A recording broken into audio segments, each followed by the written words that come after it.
Hello friends, आपका बहुत बहुत स्वागत है हमारे चैनल सरकारी नौकरी में। जैसा कि आप स्क्रीन पर देख पा रहे हैं, इंडियन कॉन्स्टिट्यूशन जो अपना भारत का संविधान है, भाग 3 जिसके अंतर्गत मूल अधिकार या मौलिक अधिकार आते हैं, जिसमें अनुच्छेद 12 से लेकर अनुच्छेद 35 तक वर्णित है। हम आज इस वीडियो में अनुच्छेद 30 के बारे में जानेंगे, पढ़ेंगे या समझेंगे, ठीक है। और जिनको अनुच्छेद 12 से लेकर अनुच्छेद 29 तक समझना है, डिस्क्रिप्शन में भाई लिंक दे रखी है, जाइए लिंक पर क्लिक कीजिए और अच्छे से नोट्स बनाइए और समझिए, ठीक है। तो चलो चालू करते हैं अनुच्छेद 30। इससे पहले आप एक बार चैनल को सब्सक्राइब कर लो, बेल आइकन दबा लो, जिससे हर नोटिफिकेशन आपको टाइम टू टाइम पहुंचती रहे, क्योंकि इस तरह की वीडियो, ज्योग्राफी, पॉलिटिकल, सारी वीडियो ये आपको देखने को टाइम टू टाइम मिलती रहेंगी। तो अनुच्छेद 30 के बारे में बात करें तो भाई मैं पहले भी बता चुका हूँ कि अनुच्छेद 29 और 30 ये आपको एक तरह से जो अधिकार दिया गया है, संस्कृति और शिक्षा का अधिकार है। जैसे अपने संविधान में मैंने पहले कहा कि वर्तमान में 6 मूल अधिकार हैं, पहले 7 हुआ करते थे, संपत्ति का अधिकार हटा दिया, अनुच्छेद 31 में था, वो मैं बाद में समझाऊंगा आपको। लेकिन वर्तमान में 6 मूल अधिकार हैं। एक समानता का अधिकार है जो 14 से 18 अनुच्छेद में आता है, स्वतंत्रता का आता है 19 से 22 में, 23 से 24 से आपका शोषण के विरुद्ध अधिकार, 25 से 28 आपको धार्मिक स्वतंत्रता का अधिकार, उसके बाद 29 और 30 आता है संस्कृति और शिक्षा का अधिकार, ठीक है। तो 29 मैंने आपको समझाया कि 29 में अल्पसंख्यकों के हितों की सुरक्षा दी गई है कि किसी भी संस्कृति का हो, भाषा का हो, लिपि का हो, धर्म का हो, जाति का हो, किसी भी जन्म स्थान का हो, कोई भी मूल वंश हो, इनके आधार पर किसी संस्था से उसको वंचित नहीं किया जाएगा। लेकिन एक बात समझना कि जैसे मान लो कोई एक मेजोरिटी वाली संस्था है, ठीक है, मेजोरिटी वाली संस्था किसे बोलते हैं, जैसे हिंदू की कोई संस्था है, वहाँ किसी मुस्लिम बच्चे को यदि पढ़ाने के लिए बोला जाए तो उसको मना तो आप नहीं कर सकते, ठीक है ना, लेकिन वो उस बच्चे को अजीब लगेगा उस जगह बैठने में, क्योंकि वो मान लो कोई लड़की है तो वो हिजाब पहन के आएगी तो सब लोग उसको देखेंगे। या फिर कोई जैन धर्म का है, कोई नागा है, तो इस तरह से जैन धर्म में आपको देखा होगा कि जो नागा होते हैं तो उनको भी फिर अलग तरीके से देखेंगे, तो इसलिए उनको खुद को इस तरह से अच्छा फील नहीं होगा। इसलिए इस अनुच्छेद 30 को बनाया गया है, शिक्षा संस्थाओं की स्थापना और प्रशासन करने का अल्पसंख्यक वर्गों का अधिकार। समझना मेरी बात को, शिक्षा संस्थाओं की स्थापना और प्रशासन करने का अल्पसंख्यक वर्गों का अधिकार, यह अनुच्छेद 30 हमको बोलता है। मैं आपको एक बार थ्योरेटिकल पढ़ के बताता हूँ, उसके बाद इसको अच्छे से समझेंगे।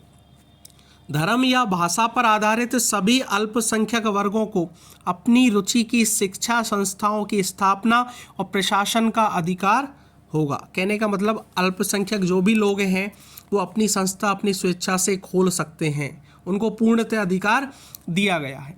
एक बात समझना कि जो खंड 1 में निर्दिष्ट किसी अल्पसंख्यक वर्ग द्वारा स्थापित और प्रशासित शिक्षा संस्था की संपत्ति के अनिवार्य अर्जन के लिए उपबंध करने वाली विधि बनाते समय राज्य यह सुनिश्चित करेगा कि ऐसी संपत्ति के अर्जन के लिए ऐसी विधि द्वारा नियत या उसके अधीन अवधारित रकम इतनी हो कि उस खंड के अधीन प्रत्याभूत अधिकार निर्बंधित या निराकृत न हो जाए। बिल्कुल सरकार इनको धन उपलब्ध कराएगी और वो एक लिमिट से कराएगी, जो उनका तरीका होता है काउंट करने का, उस हिसाब से सरकार इनको धन भी उपलब्ध कराएगी। अल्पसंख्यक अपनी संस्थाएं खोल सकते हैं और वहाँ पर शिक्षा संस्थाओं में अल्पसंख्यकों के बच्चे पढ़ भी सकते हैं।